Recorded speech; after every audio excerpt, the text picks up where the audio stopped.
Welcome back to another video from Webtech Tutorial.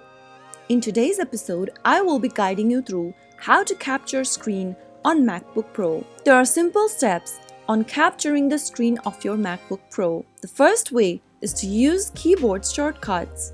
Simply go ahead and press on the Shift, Command, and 3 buttons at the same time. Soon after you do that, you will be able to take a screenshot. If you want to capture a portion of the screen, press on Shift, Command, and 4. Your cursor will now turn into a crosshair.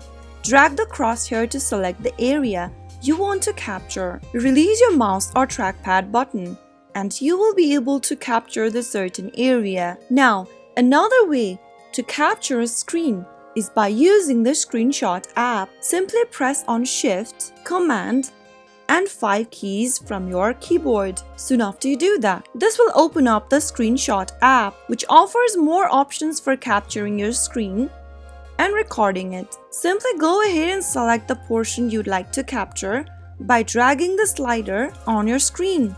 Just like that. Once you are done, you can now select the Capture Entire Screen, Capture Selected Windows, or Selected Portion option and click on the Capture button. Doing so will be able to capture screen on your MacBook Pro. So that's how it's easily done. If you found the video to be helpful, go ahead and give us a thumbs up. Don't forget to subscribe to our channel by hitting the subscribe button. Also, press on the notification bell so that you'll never miss another upcoming upload from us. I will be back again in the next episode. Thank you for watching.